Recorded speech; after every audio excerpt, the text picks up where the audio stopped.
പ്രാദേശിക നിയമ സംവിധാനത്തിന്റെ ഇടപെടലിനെ തുടർന്നാണ് വാർത്താ കാർഡുകൾ നീക്കം ചെയ്തതെന്ന മെറ്റയുടെ വിശദീകരണം പുറത്തുവന്നിട്ടും ഇടപെടൽ നടത്തിയിട്ടില്ലെന്ന് ആവർത്തിക്കുകയാണ് മുഖ്യമന്ത്രി വി ഡി സതീശൻ.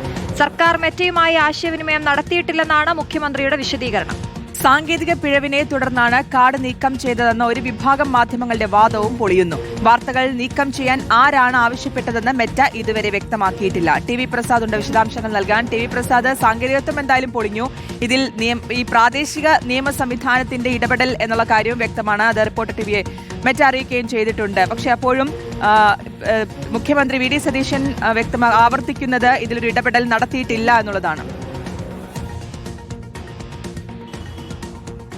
അശ്വതി, ഇതിലൊരു പ്രധാനപ്പെട്ട കാര്യമുള്ളത്, റിപ്പോർട്ടർ ടിവിയെ സംബന്ധിച്ചിടത്തോളം ഇവിടെ നിന്ന് നീക്കം ചെയ്തതിൽ 95% അത് മുഖ്യമന്ത്രി വി ഡി സതീശനെതിരായ പ്രസ്താവനകളോ അതല്ലെങ്കിൽ വി ഡി സതീശനെതിരായ വാർത്തകളോ ആയിരുന്നു എന്നുള്ളതാണ് ശ്രദ്ധേയമായ ഒരു കാര്യം. അത് അപൂർണമായും അവഗണിക്കുകയാണ് കഴിഞ്ഞ വാർത്താ സമ്മേളനത്തിൽ മുഖ്യമന്ത്രി ചെയ്തതെങ്കിൽ ഇന്നലെ ഒരു തരത്തിലുമുള്ള ഇടപെടൽ സർക്കാരിൻ്റെ ഭാഗത്തുനിന്നുണ്ടായില്ല എന്ന കാര്യം അത് മുഖ്യമന്ത്രി ഒന്നുകൂടി ആവർത്തിക്കുകയും ചെയ്തു. പ്രാദേശിക നിയമ സംവിധാനം എന്നുള്ളത് പ്രധാനമായും മെറ്റ ഊന്നി പറയുകയും ചെയ്യുന്നു. ഇതിലുള്ളൊരു പ്രധാനപ്പെട്ട പ്രശ്നം AI സാങ്കേതിക പിഴവ് മൂലമാണ് കാർഡുകൾ നീക്കം ചെയ്തത് എന്ന് പോലീസ് സോഴ്സിനെ ഉദ്ധരിച്ചുകൊണ്ട് മറ്റ് ചില മാധ്യമങ്ങൾ റിപ്പോർട്ട് ചെയ്തത് അത് പൊളിഞ്ഞു വീണിരിക്കുകയാണ്.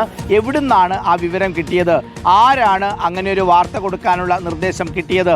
പോലീസിന് ഒരു രേഖയും ആ സമയത്തൊന്നും മെറ്റയിൽ നിന്നോ അതല്ലാതെയോ കിട്ടിയില്ല എന്നിരിക്കെ എങ്ങനെയാണ് പോലീസിൻ്റെ സോഴ്സിനെ അങ്ങനെ ഉദ്ധരിച്ചുകൊണ്ടുള്ള ഒരു വാർത്ത വന്നത്? അതായത് കാർഡുകൾ നീക്കിയത് സാങ്കേതിക പിഴവാണ് എന്ന് വരുത്തി തീർക്കാനുള്ള വലിയ ഗൂഢാലോചന കേരളത്തിൽ ഉണ്ടായിരുന്നു എന്നുള്ളതാണ്. പക്ഷേ റിപ്പോർട്ടർ ടിവിയുടെ തുടർച്ചയായ ഇടപെടലിൻ്റെ ഭാഗമായിട്ടാണ് മെറ്റ കൃത്യമായ വിശദീകരണം നൽകാൻ തയ്യാറാവുകയും ചെയ്തത്. പക്ഷേ ഇപ്പോഴും ഏതെങ്കിലും രീതിയിലുള്ള ഇടപെടലിൻ്റെ ഭാഗമായിട്ടാണ് കാർഡ് നീക്കം ചെയ്തത് എന്ന് മുഖ്യമന്ത്രി പറയുന്നില്ല എന്ന് മാത്രമല്ല, ഇതിൽ ശക്തമായ നടപടി സ്വീകരിക്കാൻ തയ്യാറാണ്. അതായത് തന്നെ അധിക്ഷേപിച്ചുള്ള വാർത്തയാണെങ്കിലും ശരി, താനതിൽ ഇടപെടും എന്നൊക്കെ രീതിയിലായിരുന്നു ഇന്നലെ മുഖ്യമന്ത്രി സംസാരിച്ചിരുന്നത്. എന്തായാലും ഒരു കാര്യം ഉറപ്പാണ്, കൃത്യമായ സംവിധാനത്തിൻ്റെ ഭാഗമായി, നിർദ്ദേശത്തിൻ്റെ ഭാഗമായി തന്നെയാണ് കാർഡുകൾ നീക്കം ചെയ്ത് നമ്മളെ പിൻവലിച്ച കാർഡുകളിൽ 95%-ലധികവും അത് മുഖ്യമന്ത്രിക്കെതിരായ വാർത്തകളോ പ്രസ്താവനകളോ ആയിരുന്നു എന്നുള്ളതുമാണ്.